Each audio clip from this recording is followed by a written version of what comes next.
अगर मैं आपसे कहूं कि क्या प्रधानमंत्री नरेंद्र मोदी की इंटरनेशनल बेइज्जती हो चुकी है?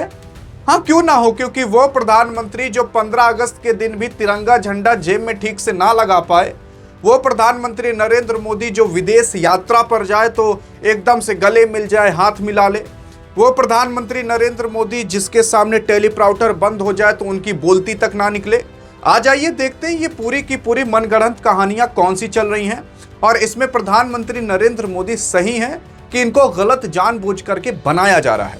यार, अगर आप देखने की कोशिश करोगे तो सबसे पहले हम इंटरनेशनल बेइज्जती की बात कर लेते हैं। प्रधानमंत्री नरेंद्र मोदी साहब आपके एक बार अभी ऑस्ट्रेलिया के दौरे पर गए थे। वहां के जो प्रधानमंत्री हैं उनके साथ भारत के प्रधानमंत्री मिले थे। अब सवाल ये है कि वहां के प्रधानमंत्री हैं कौन? अरे वहां के प्रधानमंत्री तो भाई साहब आपके विराट कोहली का भी फैन है। अब सोच लो, ये वो भारत है कि यहाँ के एथलीट के फैन दूसरे देश के प्रधानमंत्री हैं। वहां पर भारत का प्रधानमंत्री जाता है और उनसे मिलता है। सवाल यह है कि इस प्रधानमंत्री का नाम क्या है जो ऑस्ट्रेलिया का प्रधानमंत्री है? अगर आपने कमेंट में सही नाम बता दिया तो आपके कमेंट को हार्ट भी दे दिया जाएगा और पिन भी कर दिया जाएगा और उत्तर आपको कमेंट में ही मिल जाएगा। लेकिन यहां पर जब प्रधानमंत्री नरेंद्र मोदी ऑस्ट्रेलिया गए हुए थे और वहां के प्रधानमंत्री से मिल रहे थे तो कई बार इन्होंने हाथ मिलाया, कई बार इन्होंने गले मिला। तो इन्हीं सब चीजों पर बेइज्जती की जा रही है नरेंद्र मोदी की। अब बेइज्जती किस दौर पर की जा रही है? अरे बेइज्जती इसलिए की जा रही है कि यार जैसे लगता है कि ये दोनों प्रधानमंत्री बचपन के दोस्त हैं, हाथ पकड़ के साथ में आ रहे हैं, बार बार गले मिल रहे हैं। अरे यार कैसे हो, ठीक ठाक हो? जैसे गर्लफ्रेंड बॉयफ्रेंड लग रहे हो, हाथ पकड़े हुए हैं, हाथ नहीं छोड़ेंगे अब तुम्हारा। ऐसा बेइज्जती कोई और नहीं बल्कि इंटरनेशनल मीडिया कर रहा है। और अगर आपको विश्वास ना हो तो आप जाकर देख लो। लेकिन अब सवाल ये उठता है कि भारत में क्या चल रहा है? तो भारत में भी कुछ लोग कह रहे हैं मोदी जी की गला पकड़े विदेश नीति, तो इंटरनेशनल बेइज्जती होने लगी। अब तो ऑस्ट्रेलिया मीडिया में देखिए कैसे ऑस्ट्रेलिया विजिट मोदी जी का गला पकड़ने लगे, जो हाथ पकड़ के वो प्रधानमंत्री के साथ चल रहे थे ऑस्ट्रेलिया के। अब यहाँ पर प्रधानमंत्री मोदी सही हैं कि ये इंटरनेशनल मीडिया वाले एंकर सही हैं? मैं आपको बता रहा हूँ, हमें पहले देखना पड़ेगा डोनाल्ड ट्रंप को। क्या आप ये बताइए कि भारत के अंदर डोनाल्ड ट्रंप की बेइज्जती नहीं होती? डोनाल्ड ट्रंप की क्या पूरी दुनिया के अंदर बेइज्जती नहीं होती? अरे सिंपल सी बातें होती है, आप और हम खुद करते हैं, उल्टा सीधा बोलते हैं। तो क्या उसे रत्ती भर फर्क भी पड़ता है? रत्ती भर भी फर्क नहीं पड़ता होगा। तो अगर आपके और हमारे प्रधानमंत्री को कोई बोल रहा है तो आपको और हमें फर्क पड़ना चाहिए? बिल्कुल भी नहीं पड़ना चाहिए। अरे वो हमारे देश को जा करके रिप्रेजेंट कर रहा है, इंडिया को रिप्रेजेंट कर रहा है वहां पर। और विदेश नीति में यही सारी चीजें होती हैं कि आपके कितने अच्छे कनेक्शन हैं वही डिसाइड करेंगे कि आपका कितना अच्छा फ्यूचर होगा। और यहां पर अगर आपके प्रधानमंत्री नरेंद्र मोदी एक बचपन का दोस्त ही बना ले तो क्या दिक्कत है आपको? मतलब काफी मैं यूट्यूब वीडियोस देखा, मतलब मनगढ़ंत कहानियां, कुछ भी नहीं पता विदेश नीति के बारे में, किस तरीके से जियो पॉलिटिक्स काम करती है, एक अक्षर पढ़ा ना लिखा, बस दूसरे की वीडियो देखकर आकर के उतार दिए वो लोग भी कि हाँ गलत कर रहे हैं, गलत कर रहे हैं। अभी मैं आपको दिखाता हूं कि बीजेपी कहां पर गलत है, कहां पर सही है। मैं एकदम ना तो मोदी की तरफ से ना कांग्रेस की तरफ से, किसी की तरफ से नहीं। अब देखोगे जब भी ये डोनाल्ड ट्रंप किसी से हाथ मिलाता है, आप जाकर देखिए, कभी भी आप इसकी वीडियो देख लीजिए, किसी से भी हाथ मिलाएगा तो हाथ जैसे मिलाएगा अपनी तरफ खींच लेगा। तो ये सारी चीजें साइकोलॉजी होती हैं, ये दिमाग में इफेक्ट डालने के लिए की जाती हैं। जब भी ट्रंप देखोगे हाथ किसी से मिलाएगा तुरंत अपने पास खींचेगा, तो इससे ये हो जाता है कि ट्रंप डोमिनेट कर रहा है, मतलब तुम उसके इलाके में हो यार। तो ये साइकोलॉजी होती है। लेकिन प्रधानमंत्री जब ट्रंप से मिले तो यहां पर ट्रंपो का हाथ इन्होंने खींच लिया और ट्रंपो शॉक हो गया, अरे यार ये तो मेरा ट्रिक इस्तेमाल कर लिया। तो यहां पर जितनी भी सारी चीजें की जाती है ना, वो सारी चीजें की जाती हैं इंटेलिजेंस के बेस पर। प्रधानमंत्री अगर कुछ बोल रहा है तो वो उसके मुंह से एक गलत शब्द पूरे शेयर मार्केट को तबाह कर सकता है, उसके मुंह से एक गलत शब्द एक देश से दूसरे देश को लड़ा सकता है।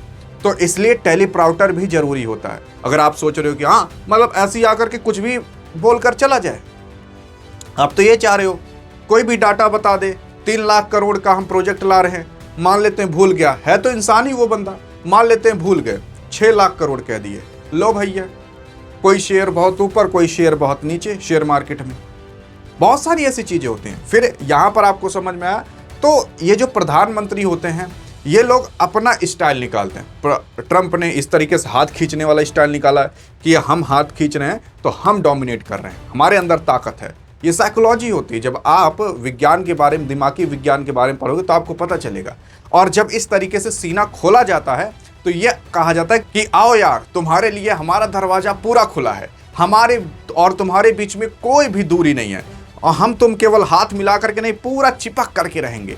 मतलब ये बंदा अगर जा करके मिल रहा है दूसरे देश के प्रधानमंत्री से, तो आप ये जान जाइए एक देश दूसरे देश से मिल रहा है। और अब जब वहां के लोग देखेंगे तो वो लोग तो यही कहेंगे ना, यार मतलब कितनी अच्छी दोस्ती है। यहां पर लोग मोदी को नहीं देखेंगे, लोग कहेंगे यार इंडिया का प्राइम मिनिस्टर आया था और इंडिया और ऑस्ट्रेलिया के बीच कितना अच्छा बॉन्ड है। अगर ये दोनों आदमी मिल रहे हैं तो जान जाइए दो देश मिल रहे हैं। तो यहां पर मोदी जी जो करते हैं वो पूरी इंटेलिजेंस के बेस पर की जाती है। वो पहले से ही सेट रहता है कि मोदी जी आप जाइएगा, इस तरह से गले खोल करके मिलिएगा, इससे डिस्टेंस कम हो जाता है। अगर आपने गला खोल दिया इस तरीके से, बाहें खोल दी अपनी, तो उसका भी मन करेगा, मतलब वो भी आपके करीब आएगा।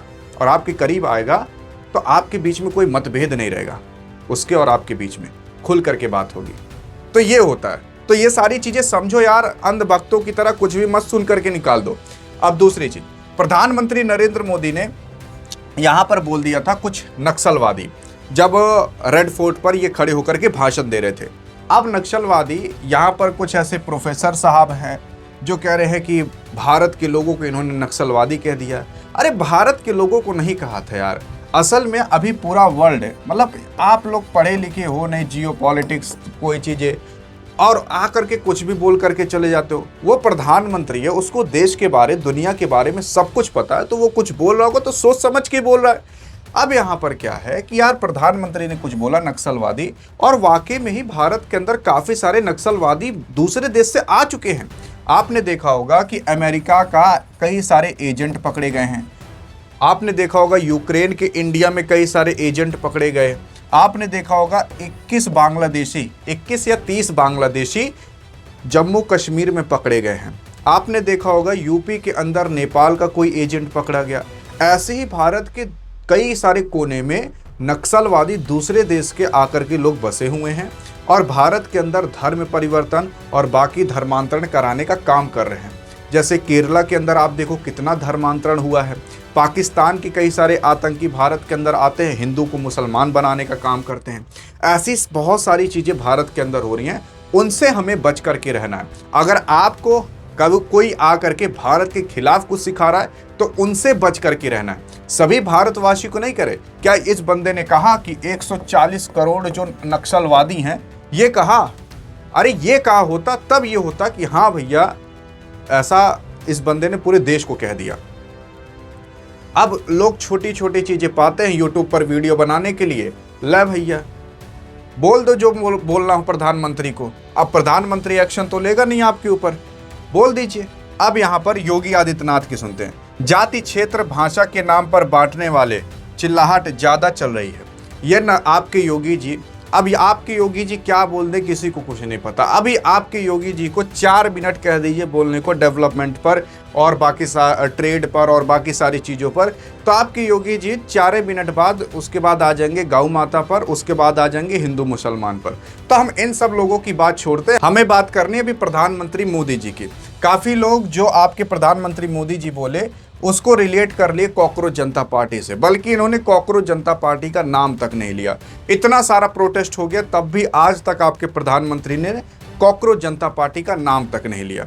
देखो प्रधानमंत्री अगर कोई है, अब इस मोदी को भी पता है कि मेरा जिंदगी ज़्यादा से ज़्यादा 10 साल और होगा या 20 साल और होगा, 1000 साल तो नहीं जिएंगे। इस बंदे के पास पैसे की बिल्कुल भी कमी नहीं होगी, पूरा देश का पैसा इन्हीं का ही है। तो अब यहाँ पर अगर आप देखने की कोशिश करोगे तो जो प्रधानमंत्री होता है उसको पैसे की लालच नहीं होती, उसको पैसे, वो अलग लेवल पर खेलते हैं वो लोग। उन लोगों को ये रहता है कि हमें हमेशा के लिए सत्ता में रहना है, तो ये लोग इन सब चीज़ों पर काम करने की कोशिश करते हैं। तो कोई प्रधानमंत्री घूस लेने की कोशिश नहीं करता। आप ऐसा मत सोचिए कोई प्रधानमंत्री घूस ले ले। प्रधानमंत्री को जो नीचे सांसद और विधायक हैं, अगर वो लोग ठीक नहीं हैं तब वो सरकार कुछ नहीं कर सकती। और यही प्रधानमंत्री के साथ हो चुका है। प्रधानमंत्री ने जो नीचे बना करके अपना पूरा सिस्टम रखा है वो काफी ज्यादा करप्ट हो चुका है। वो प्रधानमंत्री मोदी अगर सुधार दिए तो आपको भी पता ये देश सुधर सकता है। अगर प्रधानमंत्री मोदी ने रेलवे मिनिस्टर को सही कर दिया, डिफेंस मिनिस्टर को सही कर दिया, एजुकेशन मिनिस्टर को सही कर दिया, तो आप बस यही 3-4 चीज सही कर दीजिए, पूरा देश सुधर जाएगा। और उसके बाद आप देखोगे तो प्रधानमंत्री मोदी जी के यहाँ पर झंडे पर अभी काफी ज्यादा सवाल उठ रहा है कि इन्होंने जो झंडा लगाया था, मतलब जो कलर लगाया था वो उल्टा लगा दिया था। कुछ लोग कह रहे हैं कि उर्दू से रिलेट कर रहे हैं तिरंगे को। मतलब आप खुद देखो, हिंदुस्तान टाइम्स पर ये पढ़ा हुआ है, क्योंकि उर्दू को ना उल्टा पढ़ा जाता है। जैसे कि आप हिंदी इस तरफ से पढ़ते हो, उर्दू इस तरफ से पढ़ी जाती है। और यहाँ पर अगर भारत का आप झंडा देखोगे तो ऊपर से नीचे होता है, पहले ऑरेंज, फिर व्हाइट, फिर उसके बाद ग्रीन। लेकिन आयरलैंड का झंडा देखोगे, पहले ग्रीन, व्हाइट, फिर ऑरेंज। देखो यहाँ पर प्रधानमंत्री मोदी जी ने जो यहाँ पर तिरंगा बनाने की कोशिश की थी कलर को लेकर के, वो थोड़ा गलत हो गया था। लेकिन अब इसी चीज पर प्रधानमंत्री मोदी जी को इतना ट्रोल कर दे रहे हैं कि जैसे इस बंदे ने देश को बर्बाद कर दिया हो। बात तो यही है भैया, इतनी ज्यादा बेइज्जती हो रही है। मतलब ये लोग खोद विनोद करके कुछ ना कुछ पाना चाहते हैं कि बस कैसे भी करके बदनाम कर दें। अरे वो प्रधानमंत्री यार देश को रिप्रेजेंट कर रहा है, कम से कम कुछ तो इज्जत रखो। देखो उसके नीचे जो बैठे हुए लोग हैं, उसके नीचे जो सांसद, विधायक, तमाम मंत्री हैं, उनसे आप सवाल पूछो कि तू कुछ क्यों नहीं कर रहा। अगर प्रधानमंत्री तुझे ये पद दिए हैं तो, अगर एजुकेशन मिनिस्टर कुछ नहीं कर रहा तो उसमें इस बंदे की गलती थोड़ी ना है, उसकी गलती है। तो उससे सवाल पूछना पड़ेगा, उसके नाक में दम करना पड़ेगा ताकि वो काम करे। फिर उसके बाद अगर आप आगे देखने की कोशिश करोगे तो अब यहाँ पर देखो कहाँ कहाँ पर बीजेपी गलत थी। 15 अगस्त है, नितिन गडकरी साहब सो रहे हैं, अब पता लगा समुद्र मंथन कर रहे हो, कहाँ कहाँ सड़क में गड्ढा हुआ है, भरवाएं कि ना भरवाएं, इथेनॉल चल रहा, चलने दें, क्या पता ये मंथन कर रहे हो। यहाँ पर आपके बगल में अमित शाह भी बैठे थे, नितिन गडकरी साहब सो रहे थे। और सबसे ज्यादा बीजेपी के ऊपर तब गुस्सा लगी जब ये लोग यार यहाँ पर आकर के झंडा जो था उस झंडे तिरंगे की जगह बीजेपी का झंडा लहरा रहे हैं। अब ये बताओ, देश का झंडा बीजेपी का झंडा है कि देश का झंडा तिरंगा है? तो वीडियो का सिंपल सा उद्देश्य यही है कि जो देश का प्रधानमंत्री है, जो देश को रिप्रेजेंट कर रहा है पूरी दुनिया के अंदर, उसकी इज्जत करिए, उसके पद की गरिमा रखिए। लेकिन उसके नीचे जो सिस्टम्स बने हुए हैं, अब कोई भी प्रिंसिपल ये नहीं चाहता कि मेरा स्कूल खराब चले, कोई भी प्रधानमंत्री ये नहीं चाहता कि मेरा देश खराब चले। वो चाहता है कि मेरे देश के अंदर जो लोग कमा रहे हैं वो ज़्यादा कमाएं, वो चाहता है कि मेरे देश के अंदर अपॉर्चुनिटी ज़्यादा है। इसीलिए आपके प्रधानमंत्री बार बार देश दुनिया का दौरा करते हैं। कुछ मंद बुद्धि आ जाएंगे, कहेंगे अरे प्रधानमंत्री देखो पेट्रोल से चलने के लिए मना किए, खुद देखो विदेश यात्रा कर रहे हैं। अरे वो विदेश यात्रा करने गया तो यूरेनियम लेकर आया है भारत के अंदर। यूरेनियम से कितनी बिजली बनेगी आपको पता तक नहीं होगा। 1 किलोग्राम यूरेनियम से आप पूरा शहर साल भर तक चला सकते हो। तो ये सारी चीजें करे क्या ना, या तो कहिए वो भी धनुष बाण रख करके बैठ जाए, अरे तेल नहीं है कुछ नहीं करेंगे अब से। और रूस से अब वो 55% तेल खरीदने लगा, और अगर वही नहीं खरीदा होता तो आज और हमारी गाड़ी रुकी होती। तो मैं ये कहना चाहता हूँ कि बीजेपी से नफरत करना हो करो, और अगर बीजेपी के सिस्टम से नफरत करना हो करो, क्योंकि वाकई में ही कई सारे ऐसे नेता हैं जो गुंडा हैं, जो करप्ट हैं, तो उनसे सवाल पूछना पड़ेगा। और उनसे सवाल आप और हम उठाते हैं डायरेक्ट नाम लेकर के। तो लेकिन आप जो छोटी छोटी बातों पर इतनी बड़ी हवा बना देते हो, सारे काम धाम छोड़ करके केवल इन्हीं पर ही बात करने लगते हो, तो ये सारी चीज़ें हमें इन सब चीज़ों से ऊपर उठना पड़ेगा, तभी देश आगे बढ़ पाएगा। बाकी अब देखते हैं आपकी क्या राय है, आप क्या कहना चाहते हो, देखते हैं आप क्या बोलना चाहते हो इन सब मुद्दों पर। और अगर आपकी राय अच्छी लगी तो आपके कमेंट को हार्ट भी दे दिया जाएगा और पिन भी कर दिया जाएगा। अधिक जानकारी चाहिए तो इस वीडियो में मिलते हैं, तब तक के लिए जय हिंद जय भारत।